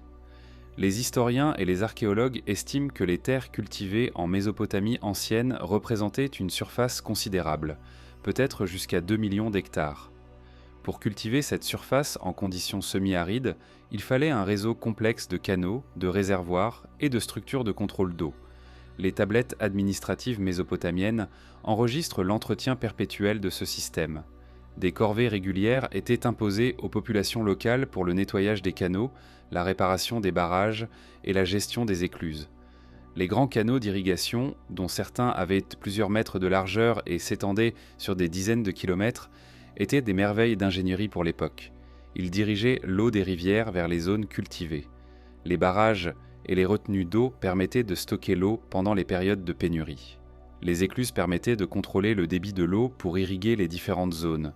Cependant, ce système était extrêmement dépendant de l'administration centralisée pour sa maintenance. Un canal non entretenu s'envasait et se rétrécissait. Un barrage non réparé s'effondrait. Sans une administration efficace coordonnant les efforts, le système d'irrigation commençait rapidement à se dégrader. Une perturbation majeure de l'administration centrale, comme celle causée par une invasion militaire ou un changement politique, était suffisante pour déclencher le déclin du système d'irrigation. Les guerres interrompaient le travail de maintenance. Les rues des villes devenaient les champs de bataille. Les travailleurs qui auraient dû nettoyer les canaux étaient enrôlés dans l'armée ou morts au combat. Les stocks de matériaux nécessaires pour la réparation étaient détournés vers l'effort de guerre. Un manque de maintenance pendant une simple année de campagne militaire pouvait causer des dégâts dont il fallait plusieurs années pour se remettre. Les tablettes administratives de la période de l'invasion goutéenne enregistrent précisément ce phénomène. Les registres de corvées pour l'entretien des canaux diminuaient ou s'arrêtaient. Les enregistrements de réparation des barrages disparaissaient. Les registres de distribution d'outils et de matériaux pour les travaux hydrauliques diminuaient drastiquement. Pendant ce temps, les canaux commençaient à s'encrasser. L'eau qu'ils contenaient devenait stagnante et impropre à l'irrigation. Les rendements agricoles diminuaient comme résultat direct du déclin de l'infrastructure d'irrigation. La destruction directe des systèmes d'irrigation était également une arme de guerre. Les historiens militaires notent que contrôler les ressources hydrauliques était vital pour la domination territoriale en Mésopotamie. Un général qui contrôlait les barrages et les canaux pouvait affamer ses ennemis en détournant toute l'eau vers son propre territoire. Les inscriptions royales mésopotamiennes enregistrent parfois les destructions intentionnelles de canaux d'irrigation comme tactique militaire. Détruire les canaux d'un ennemi signifiait réduire sa capacité à nourrir sa population et à lever une armée. Une ville qui perdait l'accès à l'eau d'irrigation était virtuellement certaine de chuter. La ville de Houma, par exemple, dont nous connaissons bien l'histoire grâce aux tablettes, dépendait entièrement de l'irrigation fournie par un système de canaux. Lorsque la guerre l'obligeait à perdre le contrôle de ses canaux d'approvisionnement, les conséquences étaient dramatiques. Les champs non irrigués ne produisaient pas assez de nourriture pour soutenir la population. La famine s'installait, une population affamée ne pouvait pas maintenir une armée capable de résister. Finalement, la ville tombait ou était réduite à capitulation. Le lien causal entre la destruction de l'infrastructure d'irrigation et la famine était direct et bien compris par les anciens Mésopotamiens eux-mêmes. Les inscriptions royales du IIIe millénaire avant notre ère mentionnaient fréquemment la famine comme une conséquence des guerres. Une inscription du roi Antéména de Lagash, écrite quelques générations après Eannatum, décrivait une période de famine terriblement destructrice. Une autre inscription, apparemment des inscriptions commémoratives d'un roi ultérieur, énumérait les famines qui avaient frappé la terre, associant ces catastrophes à l'absence de gouvernance appropriée et à l'absence de sacrifices religieux adéquats. La famine dans le monde antique était une catastrophe humanitaire de grande envergure. Sans réserves alimentaires suffisantes, la malnutrition généralisée s'installait. La population adulte devenait faible et susceptible aux maladies. La mortalité infantile augmentait dramatiquement, passant de taux déjà élevés à des niveaux catastrophiques. Les enfants qui survivaient à la faim restaient souvent physiquement et mentalement endommagés pour la vie. Certaines famines étaient suffisamment graves pour réduire la population totale de plusieurs dizaines de pourcents. Les tablettes administratives postérieures à les périodes de grandes perturbations enregistrent des populations urbaines drastiquement réduites. Les revenus fiscaux provenant de la taxation de la population déclinaient sharply. Les registres de personnel du temple énuméraient beaucoup moins de travailleurs. Les registres de distribution de rations de grains chutèrent de manière spectaculaire. Ces documents nous permettent de documenter quantitativement l'impact des famines causées par la disruption de l'irrigation. Au-delà du déclin urbain, les famines avaient un impact profond sur le paysage rural. Les paysans qui cultivaient les terres et qui étaient les sources de nourriture du reste de la société souffraient particulièrement. Une récolte échouée ne signifiait pas simplement une réduction des revenus agricoles. Elle signifiait la famine pour les paysans eux-mêmes. Les paysans qui survivaient à une famine pouvaient abandonner la terre et fuir vers les zones où les conditions étaient meilleures. Cela représentait un dépeuplement du paysage rural, une réduction de la capacité de production agricole future et un cycle d'appauvrissement perpétuel. Le rétablissement de la prospérité agricole après une perturbation majeure du système d'irrigation exigeait un effort massif et coordonné. Il fallait reconstruire les canaux, réparer les barrages, restaurer les systèmes de contrôle d'eau. Cela exigeait une main-d'œuvre considérable et une autorité administrative forte capable de mobiliser et de coordonner les travailleurs. C'est pourquoi le rétablissement politique, après une perturbation, était si souvent accompagné d'une mention de travaux hydrauliques majeurs. Un roi qui rétablissait son autorité devait également rétablir le système d'irrigation pour restaurer la prospérité économique. Les tablettes du rétablissement de la troisième dynastie de Ur, après l'occupation gouthéenne, enregistrent précisément cette reconstruction des systèmes d'irrigation. Au-delà des documents administratifs et des inscriptions royales, la littérature mésopotamienne ancienne nous offre un reflet différent mais tout aussi révélateur des guerres et des destructions du troisième millénaire avant notre ère. Les épopées sumériennes et akkadiens, composées en grande partie après les événements qu'elles décrivaient, mais basées sur des traditions orales qui remontaient à ces événements, nous permettent de comprendre comment ces anciens peuples comprenaient et se souvenaient de leurs expériences de conflit. L'une des épopées les plus célèbres et les mieux documentées est l'épopée de Gilgamesh. Cette épopée, originellement composée en sumérien puis traduite et adaptée en akkadien, narre les aventures de Gilgamesh, un roi de la cité d'Uruk. Bien que l'épopée de Gilgamesh ne soit pas principalement une histoire de guerre, elle contient des références à la guerre et à la destruction. Gilgamesh lui-même était représenté comme un guerrier puissant, et l'épopée décrivait sa confrontation avec l'ami-ennemi Enkidu. Cependant, le thème central de l'épopée était la quête de Gilgamesh pour l'immortalité et la sagesse, plutôt que pour les gloires militaires. Une autre épopée importante est l'épopée d'Enuma Elish. Cette épopée akkadienne, probablement composée au deuxième millénaire avant notre ère mais ayant ses racines dans des traditions sumériennes bien plus anciennes, décrivait la création du monde. Elle racontait une guerre des dieux, où le dieu Marduk combattait et vainquait le chaos primordial représenté par la déesse Tiamat. Cette épopée cosmique était récitée lors des festivals religieux et avait une signification religieuse et politique profonde pour les anciens Mésopotamiens. L'Enuma Elish contenait des thèmes de destruction, de chaos et de rétablissement de l'ordre qui reflétaient les expériences historiques réelles des peuples mésopotamiens. La lutte de Marduk contre le chaos était une métaphore pour la lutte de l'ordre civilisé contre les forces du chaos. Cela résonnait profondément avec une population qui avait expérimenté des périodes de chaos politique et de destruction sociale. Le triomphe de Marduk était un triomphe de l'ordre sur le chaos, et le rituel de récitation de l'épopée était un rituel de rétablissement de l'ordre. Les épopées sumériennes et akkadiens contenaient également des récits de héros guerriers et de leurs exploits. Une épopée sumérienne connue comme Lugal Banda et Enmersi décrivait les exploits guerriers de héros anciens. Une autre, Enmersi et le seigneur de Harata, décrivait une confrontation guerrière entre cités. Ces épopées héroïques exaltaient le courage guerrier, la vaillance et la loyauté envers le roi. Elles servaient à la fois de divertissement et d'éducation morale, enseignant aux auditeurs les valeurs que la société valorisait. L'importance des épopées ne doit pas être minimisée. En l'absence de formats modernes de communication massive, les épopées étaient l'une des principales manières par lesquelles l'histoire était préservée et transmise d'une génération à la suivante. Les scribes formés dans les écoles mémoriseraient et enregistreraient ces épopées sur des tablettes. Les prêtres et les poètes les réciteraient à la population. Elles formaient la base commune de culture et d'identité pour les peuples mésopotamiens. Les épopées reflétaient également les préoccupations et les angoisses réelles des peuples mésopotamiens. L'épopée de Gilgamesh contenait une section décrivant le déluge, une catastrophe naturelle qui avait détruit l'humanité, à l'exception d'un seul homme sage qui construisit un bateau. Ce récit du déluge reflétait peut-être une inondation historique réelle qui avait eu lieu en Mésopotamie. Il reflétait aussi l'angoisse face aux catastrophes naturelles imprévisibles et au rôle des dieux dans la destinée humaine. Les allusions à la guerre et à la destruction étaient tissées tout au long de ces épopées. L'épopée de Gilgamesh décrivait le sac de ville, la mort de guerriers et le deuil des survivants. Ces descriptions reflétaient une expérience directe de la destruction à petite ou grande échelle. Les poètes qui composaient ou adaptaient les épopées avaient probablement witnessé la destruction causée par la guerre, soit comme combattants, soit comme civils. Leur description des horreurs de la guerre avait une authenticité qui venait de l'expérience réelle.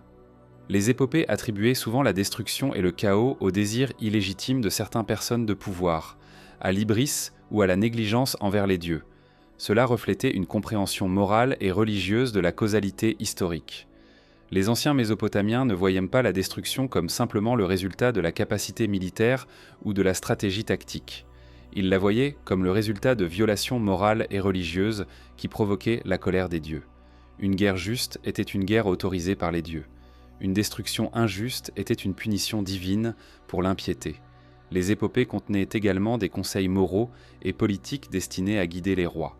Un roi juste qui honorait les dieux, maintenait la justice et se comportait avec sagesse était récompensé par le succès et la prospérité.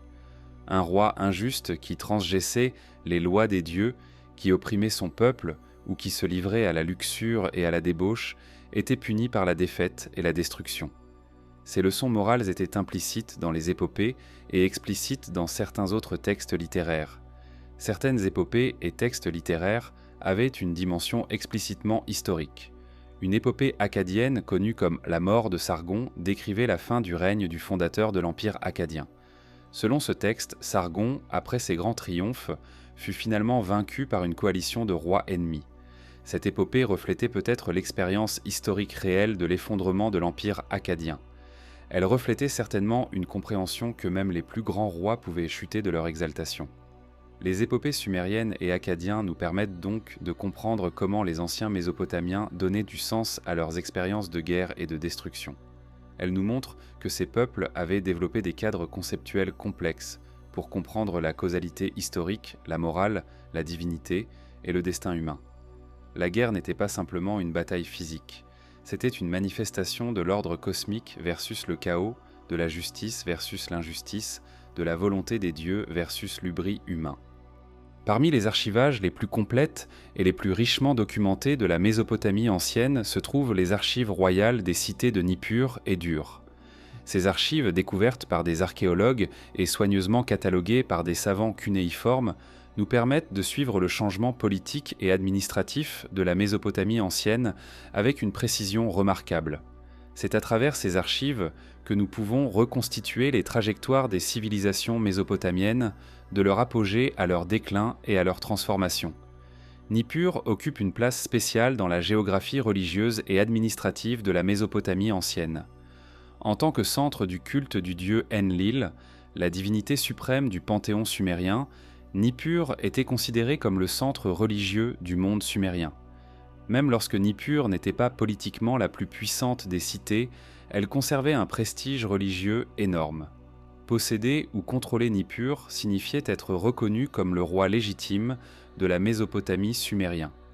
Cette dynamique est visible dans les archives de Nippur, où nous voyons différents rois d'autres cités faire des donations au temple d'Enlil, essayant de gagner ou de maintenir la légitimité religieuse.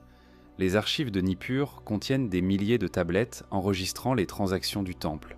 Ces tablettes énumèrent les donations faites au temple, les biens accumulés dans les magasins du temple, l'allocation des revenus du temple et l'emploi de travailleurs du temple. À travers ces archives, nous pouvons tracer les fluctuations de la prospérité et du pouvoir de Nippur. Pendant les périodes où un roi puissant contrôlait Nippur, les donations au temple augmentaient et les revenus enregistrés étaient substantiels. Pendant les périodes de faiblesse politique, les archives montraient une réduction des activités et des revenus. Une série de tablettes particulièrement révélatrices enregistre les transitions politiques. Lorsqu'un roi était remplacé par un autre, les pratiques administratives changeaient parfois. Les anciennes inspections et les anciens fonctionnaires étaient remplacés. Le style des documents administratifs pouvait changer. Ces changements documentaires reflétaient les changements politiques réels. En examinant comment les archives changeaient, nous pouvons identifier les moments de transition politique majeurs. Les archives d'Ur suivent un schéma similaire. Ur était l'une des plus grandes cités sumériennes et un centre commercial majeur. Les archives de Ur, particulièrement celles datant de la période de la troisième dynastie de Ur, l'une des périodes les plus stables et les plus prospères de la Mésopotamie ancienne, sont exceptionnellement bien préservées. Ces archives enregistrent un gouvernement hautement centralisé et bureaucratisé. Les registres administratifs de Holur montrent un degré de contrôle administratif et de coordination remarquablement détaillé. La troisième dynastie de Ur, qui régna approximativement entre 2112 et 2004 avant notre ère, est bien documentée grâce à ces archives. Pendant cette période, après l'expulsion des Goutéens, un roi nommé Ur-Nammu établit une nouvelle dynastie et restaura l'ordre politique mésopotamien. Les archives d'Ur-Nammu et de ses successeurs enregistrent une période de stabilité politique relative, de reconstruction économique et de prospérité relative. Cependant, même durant cette période de stabilité, les archives révèlent des tensions chroniques et des défis. Une source particulièrement révélatrice est un ensemble de lettres administratives découvertes dans les archives de Nippur et d'Ur. Ces lettres étaient des correspondances entre le roi et ses gouverneurs régionaux, entre officiers militaires et fonctionnaires civils, entre le temple et l'administration royale. Les lettres rapportaient les situations locales, demandaient des instructions et communiquaient les décisions royales. À travers ces lettres, nous pouvons lire les détails opérationnels de la gouvernance mésopotamienne antique. Une lettre enregistrée dans les archives d'Ur décrivait une situation de révolte dans une région. Un gouverneur rapportait que la population locale refusait de payer les impôts et refusait d'obéir aux ordres du roi. Le gouverneur demandait au roi s'il devrait imposer la discipline par la force. La réponse du roi, enregistrée dans une lettre de suivi, donnait l'autorisation d'utiliser la force si nécessaire. Cet échange de lettres révélait que même une administration royale centralisée était confrontée à des défis constants pour maintenir l'obéissance et l'ordre. Les archives de Nippur et d'Ur enregistrent également les changements sociaux et démographiques. Les registres de population du temple enregistraient les naissances, les décès et les migrations. En examinant ces registres sur de longues périodes, nous pouvons observer les tendances démographiques. Les archives nous montrent également des changements dans les positions sociales des individus. Un homme pouvait commencer sa carrière comme simple travailleur du temple et progresser jusqu'à une position administrative supérieure. D'autres disparaissaient des archives, peut-être décédés, morts à la guerre ou ayant quitté la région. Les archives administratives enregistraient également les plans architecturaux et les projets de construction. Un roi qui construisait un nouveau temple, une nouvelle muraille ou d'autres grands bâtiments enregistrerait ce projet. Les registres énuméreraient les matériaux nécessaires, les travailleurs employés et les dépenses encourues. Ces documents de construction nous permettent de tracer l'expansion urbaine et architecturale au fil du temps. Une période de construction intensive indiquait une période de prospérité et de pouvoir politique. L'absence de construction indiquait une période d'incertitude ou de ressources limitées. Une transition particulièrement bien documentée à travers les archives de Nippur et d'Ur est celle de l'effondrement de l'empire akkadien et la restauration du contrôle sumérien. Les archives montrent un changement abrupt dans les pratiques administratives, les langues utilisées et les noms des rois inscrits. Les rois akkadiens furent remplacés par des rois sumériens. L'akkadien, qui avait remplacé le sumérien comme langue administrative principale, coexista à nouveau avec le sumérien, puis le sumérien reprit la prédominance dans certains contextes. Ces changements documentaires reflétaient les changements politiques réels du contrôle du pouvoir. Les archives continuaient à enregistrer les perturbations ultérieures de la Mésopotamie. L'arrivée de la troisième dynastie de Ur et son établissement du contrôle sumérien sont bien documentés. Cependant, les archives montrent aussi que ce contrôle était fragile. Vers la fin de la troisième dynastie de Ur, les archives de Ur enregistrent une augmentation de l'activité militaire et une augmentation de la conscription de la population. Cela suggérait que le roi sentait une menace croissante contre son autorité. Finalement, la troisième dynastie d'Ur s'effondrerait elle-même face à une nouvelle vague de migration et d'invasion. Ainsi, les archives royales de Nippur et d'Ur racontent une histoire cohérente d'émergence, de prospérité, de crise, d'effondrement et de restauration. Elles nous montrent que l'histoire mésopotamienne n'était pas simplement une succession d'événements aléatoires, mais plutôt une succession de transitions politiques ayant des causes compréhensibles, des conséquences traçables et des patterns reconnaissables. En étudiant ces archives en détail, les savants modernes pouvaient reconstituer l'histoire ancienne avec une précision et une profondeur remarquables. Au-delà des tablettes écrites, les archéologues qui fouillaient les sites mésopotamiens anciens pouvaient observer les destructions physiques causées par la guerre et l'abandon. L'archéologie stratigraphique, la technique de l'étude des couches de sédiments et de débris accumulés au fil du temps, permettait aux savants de reconstituer les événements historiques à travers des preuves matérielles. Lorsqu'une ville était incendiée lors d'une guerre, des couches de cendres et de débris calcinés restaient comme témoignage du désastre. La stratigraphie d'une ville ancienne ressemble à un livre écrit en cendres et en poussière. Chaque occupation et chaque période de l'histoire, la ville laissait une couche distincte de sédiments et de débris. En creusant à travers ces couches de bas en haut, un archéologue pouvait voir l'histoire de la ville en ordre inverse, du dernier vers le plus ancien. Entre ces couches, les archéologues trouvaient souvent des indices de disruption. Une couche de cendres indiquait un incendie, une couche de destruction indique huer une attaque brutale, une couche d'abandon sans destruction indiquait un dépopulation pacifique ou un changement administratif. Plusieurs sites fouillés en Mésopotamie ancienne révélaient des couches de destruction correspondant aux événements documentés dans les tablettes. Le site de Lagash, en particulier, avait été fouillé par des archéologues français au XIXe siècle. Les fouilles révélaient plusieurs couches de destruction, correspondant probablement aux différentes périodes de conflits documentées dans les textes. Une couche particulière, riche en cendres et en débris de céramique cassée, semblait correspondre à une période particulièrement destructrice, peut-être l'invasion gouthéenne. Un autre site particulièrement révélateur était Ur. Les fouilles de Ur, menées par l'archéologue britannique Leonard Woolley dans les années 1920 et 1930, avaient révélé une stratigraphie complexe montrant l'occupation répétée et la destruction répétée du site. Une fameuse couche de sédiments alluvial stérile trouvée à une certaine profondeur avait initialement été interprétée par Woolley comme étant le dépôt du déluge biblique. Bien que cette interprétation soit maintenant rejetée par la plupart des savants, elle témoignait néanmoins de l'ampleur de perturbations stratigraphiques, suggérant une inondation majeure ou une autre catastrophe environnementale. La stratigraphie architecturale révélait également des informations sur les transitions politiques. Lorsqu'une nouvelle puissance prenait le contrôle d'une cité, les bâtiments administratifs pouvaient être reconstruits ou modifiés. Les murs pouvaient être démolis et reconstruits. Les temples pouvaient être expandus ou ramenés à des dimensions différentes. Ces changements architecturaux laissèrent des traces dans l'archéologie. En examinant les fondations des bâtiments et la manière dont ils étaient assemblés, les archéologues pouvaient identifier différentes phases de construction correspondant à différentes périodes historiques. Les artefacts trouvés dans les couches de destruction fournissaient également des informations sur la vie quotidienne au moment du désastre. Lorsqu'une ville était soudainement incendiée, les habitants n'avaient souvent pas le temps de sauver leurs possessions. Les objets restaient sur le sol, piégés dans les cendres et les débris. Des archéologues pouvaient trouver des ustensiles de cuisine, des outils, des ornements personnels et d'autres objets du quotidien abandonnés précipitamment. Ces objets témoignaient de la vie normale existant quelques minutes avant la destruction. Les restes biologiques trouvés dans les couches de destruction étaient particulièrement émouvants. Les restes humains, souvent trouvés en position suggérant une mort soudaine et violente, témoignaient de la brutalité des événements. Les restes d'animaux domestiques, également morts lors du désastre, indiquaient que toute forme de vie avait été surprise par les événements.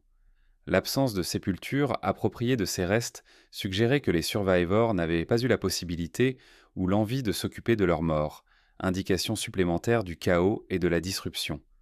La céramique trouvée dans les couches de destruction était particulièrement utile pour la datation. La céramique mésopotamienne ancienne était production d'une certaine manière à certaines périodes historiques.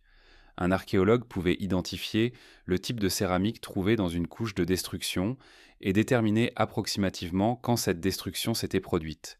En comparant cette information avec les tablettes qui dataient également les événements, les archéologues pouvaient vérifier ou corriger leur compréhension de la chronologie historique. Les villes complètement abandonnées fournissaient des archives particulièrement précieuses. Si une cité était détruite et jamais reconstruite au même site, les couches archéologiques restaient intactes jusqu'à une époque moderne. Les archéologues pouvaient fouiller complètement ces couches sans être contaminés par les occupations ultérieures. C'est pourquoi certaines des meilleures archives mésopotamiennes provenaient de sites qui avaient été complètement abandonnés après une destruction. Les projets d'irrigation abandonnés laissaient également des traces archéologiques. Les canaux qui n'avaient pas été maintenus commençaient à se remplir de sédiments alluviales. Au fil de centaines d'années, une fois prospère canal d'irrigation disparaissait sous une accumulation de limon et de sable. Les archéologues pouvaient identifier les anciens canaux en examinant la topographie du terrain où les anciennes routes de l'eau restaient visibles comme des légères dépressions. En datant les sédiments accumulés dans ces canaux, ils pouvaient estimer quand l'irrigation avait cessé. L'étude archéologique de la Mésopotamie ancienne révélait donc une image cohérente de déclin et de destruction cyclique.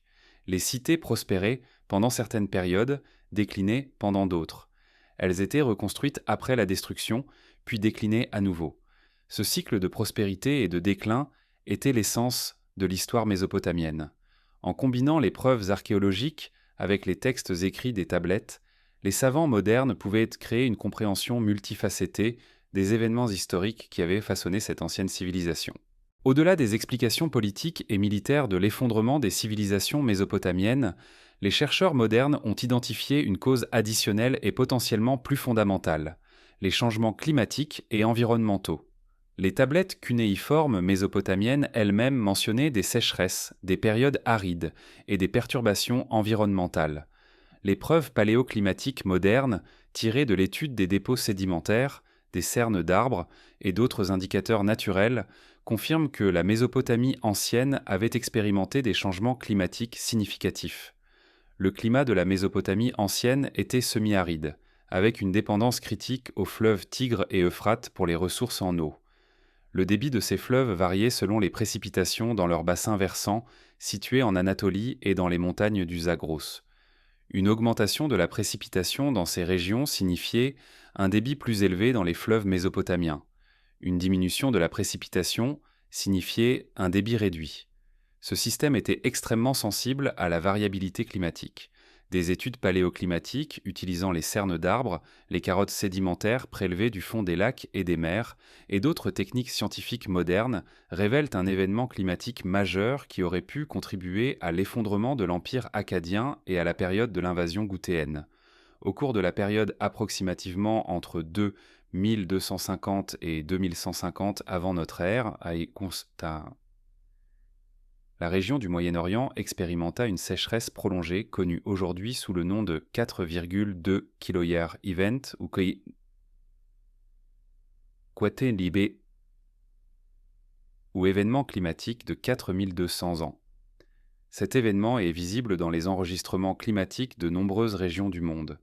L'événement de 4200 ans fut caractérisé par une réduction des précipitations, une augmentation de l'aridité et une perturbation des systèmes climatiques mondiaux. En Mésopotamie, un tel événement aurait eu des conséquences catastrophiques.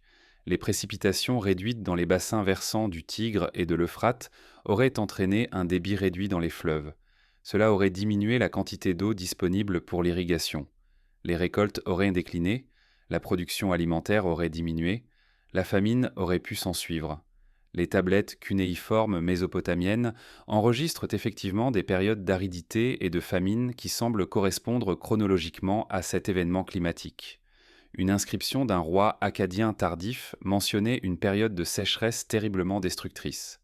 D'autres textes mentionnaient une rupture des systèmes d'irrigation causée par la réduction du débit fluvial. Ces références textuelles coïncidaient avec les preuves climatiques modernes, suggérant que les anciens Mésopotamiens avaient clairement expérimenté et enregistré cet événement climatique majeur. L'impact d'une telle sécheresse prolongée aurait été dévastateur pour une civilisation comme celle d'Akkad, qui dépendait entièrement de l'irrigation pour la subsistance. Une réduction de la production alimentaire aurait entraîné une réduction de la population dans le meilleur des cas, une famine généralisée dans le pire. Une population affamée et appauvrie serait moins capable de maintenir une armée capable de défendre contre les envahisseurs. Un gouvernement qui ne pouvait pas garantir la subsistance de sa population perdrait la légitimité politique et serait vulnérable au renversement. C'est dans ce contexte de changement climatique et de stress environnemental que les invasions gouthéennes se produisirent. Les Gouthéens, vivant dans les montagnes du Zagros, étaient une population pastorale dépendante du pâturage pour leurs troupeaux. Une réduction de la végétation due à l'aridité aurait menacé leur mode de vie. Confrontées à une situation de stress environnemental similaire, les populations peuvent migrer vers de nouvelles régions. La migration des Gouttéens vers les terres mésopotamiennes plus prospères aurait pu être une réponse à une crise environnementale dans leur terre natale. Ainsi, une explication possible est probablement partielle de l'effondrement de l'empire akkadien et de la période de l'invasion gouttéenne impliquait une chaîne causale climatique. Un changement climatique à grande échelle causait une réduction des précipitations. Cette réduction causait une réduction du débit fluvial. Cette réduction causait une réduction de la capacité d'irrigation et de la production alimentaire. Cette réduction causait une famine et un appauvrissement. Cet appauvrissement affaiblissait le gouvernement akkadien et sa capacité militaire. En même temps, le changement climatique affectait les populations voisines, les poussant à migrer. Les migrations causaient des invasions et des conflits. Et finalement, l'empire akkadien s'effondrait non pas seulement à cause de la faiblesse militaire ou de la mauvaise gouvernance, mais à cause d'une catastrophe environnementale. Cette compréhension du rôle du changement climatique n'éliminait pas l'importance des facteurs politiques et militaires. Plutôt, elle ajoutait une nouvelle dimension à notre compréhension de la causalité historique. Les changements climatiques créaient des stress environnementaux. Ces stress se manifestaient comme instabilité économique, famine et souffrance humaine. L'instabilité économique créait l'instabilité politique. L'instabilité politique créait la vulnérabilité militaire. La vulnérabilité militaire menait à la défaite militaire. Et la défaite militaire menait à l'effondrement civilisationnel.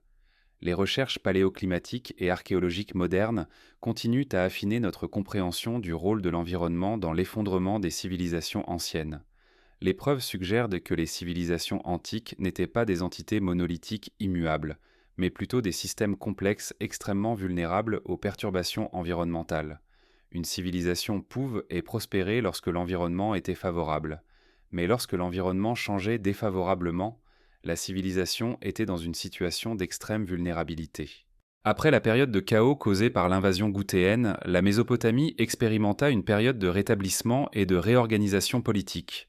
Cette période, connue sous le nom de troisième dynastie de Ur ou période Ur III, dura environ un siècle, de environ 2112 à 2004 avant notre ère. Durant cette période, un nouveau roi, Ur-Nammu, établit une nouvelle dynastie et entreprit un projet ambitieux de restauration civilisationnelle et de rétablissement du contrôle sumérien sur la Mésopotamie. Les tablettes cunéiformes datant du règne d'Ur-Nammu enregistrent un programme impressionnant de restauration. Ur-Nammu se présenta comme libérateur des Gouttéens et restaurateur de l'ordre politique mésopotamien. Il revendiquait d'avoir établi la paix et la justice. Cependant, au-delà de la rhétorique officielle, ce que nous voyons dans les archives est un programme systématique de reconstruction administrative et physique. Les temples qui avaient été abandonnés ou endommagés durant la période gouttéenne étaient reconstruits. Les villes qui avaient été dépopulées étaient réoccupées. Les systèmes d'irrigation qui avaient tombé en ruine étaient rétablis. Les archives administratives de Ur III révèlent le degré de sophistication remarquable de ce programme de restauration.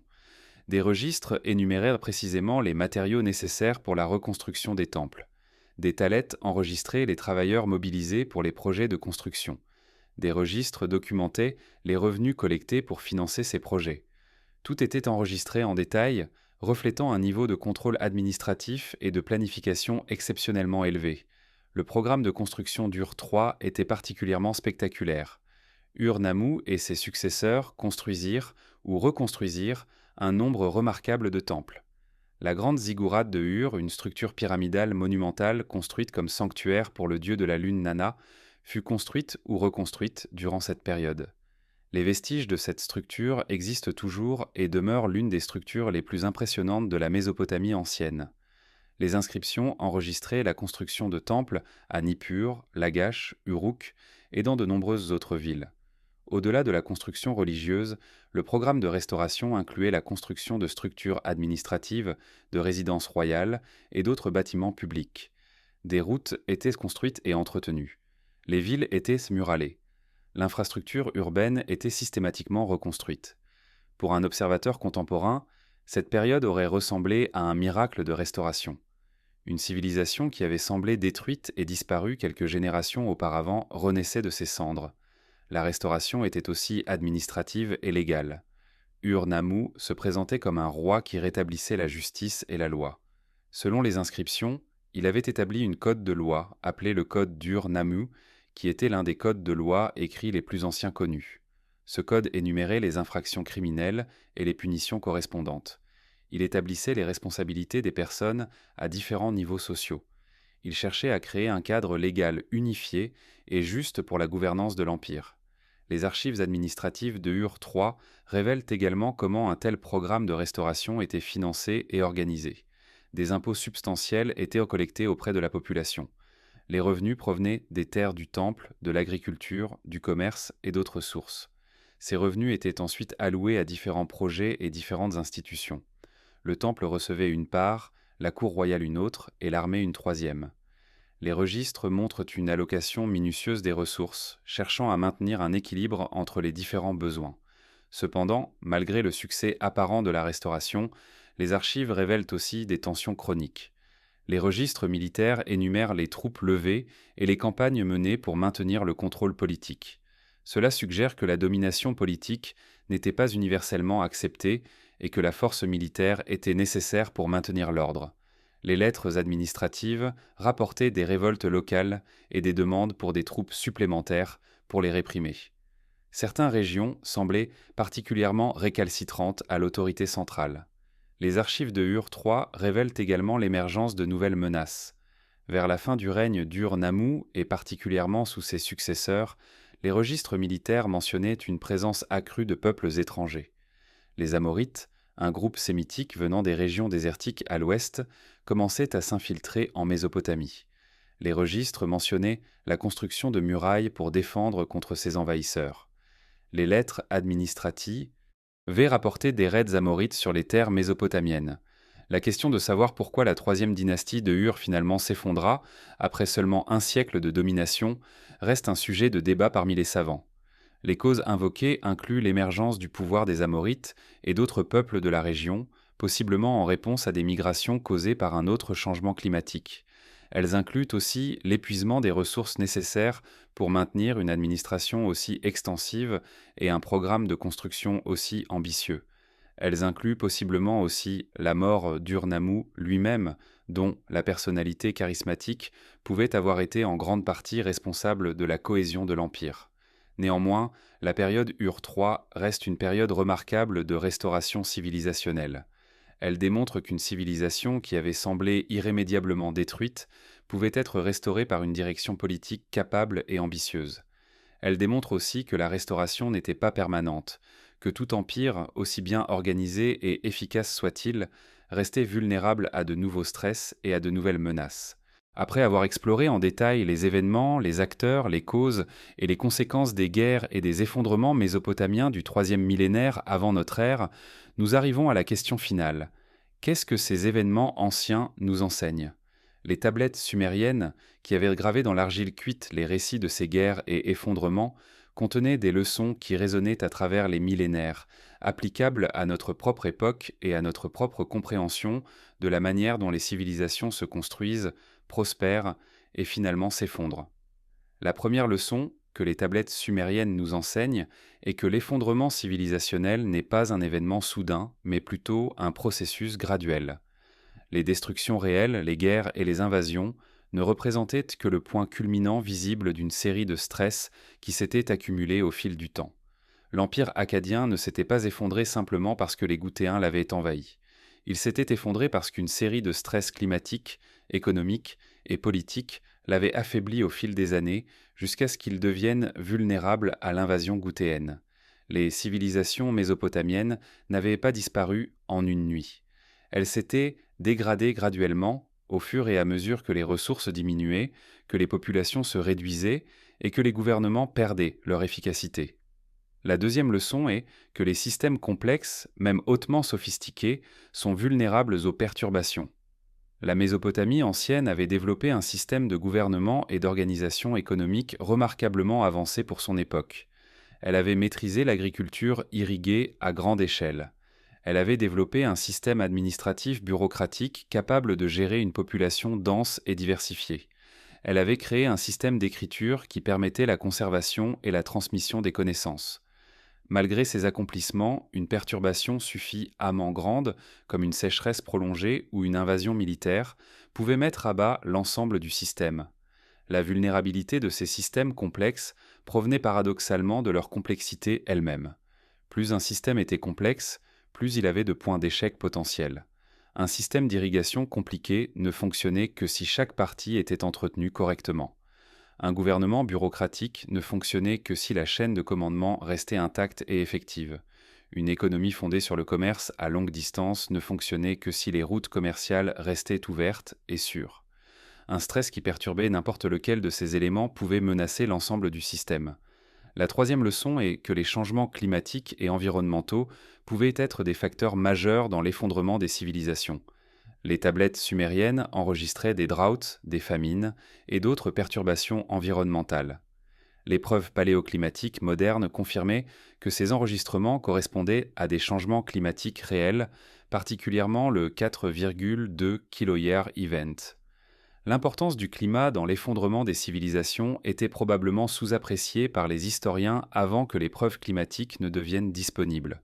Cependant, les tablettes sumériennes elles-mêmes suggéraient clairement que les dirigeants mésopotamiens comprenaient l'importance du climat et des ressources hydriques pour la survie de leur civilisation. La quatrième leçon est que la guerre et la compétition politique pouvaient accélérer l'effondrement causé par d'autres stress. La guerre exigeait d'énormes ressources. Elle détruisait les infrastructures, particulièrement les systèmes d'irrigation vitaux. Elle distrayait l'administration du gouvernement des tâches critiques de gestion économique et d'entretien des infrastructures. Une civilisation confrontée à une crise environnementale pouvait peut-être survivre si elle pouvait maintenir son unité politique et coopération. Mais si elle était en même temps embrouillée dans des guerres internes ou des invasions externes, sa survie devenait extrêmement improbable. La cinquième leçon est que les civilisations pouvaient se restaurer après avoir semblé détruites, comme le démontra la troisième dynastie de Ur. Une civilisation qui s'était effondrée ne disparaissait pas nécessairement pour toujours. Avec une leadership appropriée, des ressources suffisantes et un programme organisé de restauration, une civilisation pouvait se relever. La période Ur III démontra que la restauration était possible. Cependant, elle démontra aussi que la restauration était temporaire. Même une civilisation restaurée restait vulnérable aux nouvelles crises. Le succès de la restauration ne garantissait pas la survie à long terme. Finalement, la troisième dynastie de Ur s'effondrerait elle-même face à de nouvelles menaces. La sixième leçon est que l'interconnexion des civilisations et des populations créait des dépendances qui rendaient les civilisations vulnérables aux perturbations lointaines. Une sécheresse en Anatolie réduisait le débit des fleuves mésopotamiens. Un changement climatique dans les steppes centra-asiatiques pouvait pousser les populations pastorales à migrer vers la Mésopotamie.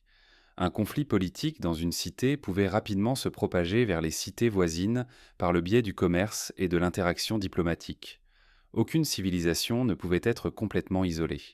L'interconnexion créait la possibilité de commerce bénéfique et d'échanges culturels, mais créait aussi la vulnérabilité aux perturbations qui se propageaient d'une région à l'autre.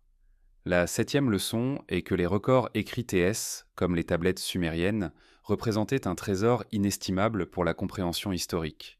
Grâce à ces tablettes, nous pouvions recréer les événements, les motivations et les émotions de personnes qui avaient vécu il y a plus de 4000 ans. Nous pouvions comprendre comment un roi pensait, comment il prenait ses décisions et comment il justifiait ses actions. Nous pouvions tracer les vies ordinaires des gens, voir comment ils souffraient pendant les crises et comment ils s'adaptaient aux changements. C'est ce pouvoir de la documentation écrite qui rendait possible notre compréhension du monde antique. Finalement, les enseignements les plus profonds des tablettes sumériennes concernant l'effondrement des civilisations pourraient être résumés dans une observation simple. Une civilisation était un équilibre délicat entre les ressources disponibles, la complexité administrative, l'unité politique et la capacité à s'adapter aux changements. Tant que cet équilibre était maintenu, la civilisation pouvait prospérer. Mais lorsqu'un stress perturbait cet équilibre, lorsque les ressources devenaient inadéquates, lorsque l'administration devenait inefficace, lorsque l'unité politique se fractionnait, ou lorsque la capacité d'adaptation était surpassée par le rythme du changement, l'effondrement devenait probable. Les anciens Sumériens, avec la sagesse acquise par l'expérience du déclin et de la restauration, avaient incorporé ces leçons dans leurs épopées et leurs textes littéraires. Elles transmettaient aux générations futures les leçons du passé. Aujourd'hui, des milliers d'années plus tard, nous pouvons lire ces mêmes leçons dans les tablettes d'argile cuite, et nous pouvons appliquer cette sagesse ancienne à notre compréhension contemporaine des risques auxquels les civilisations modernes sont confrontées. À travers l'étude des tablettes sumériennes et de l'histoire ancienne de la Mésopotamie, nous apprenons que l'effondrement des civilisations n'est pas une aberration historique, mais plutôt un risque inhérent à toute civilisation complexe. Les leçons de la Mésopotamie ancienne nous invitent à réfléchir sur les vulnérabilités de notre propre civilisation, à considérer les stress auxquels nous sommes confrontés et à nous demander si nous sommes adéquatement préparés pour un avenir d'incertitude et de changement.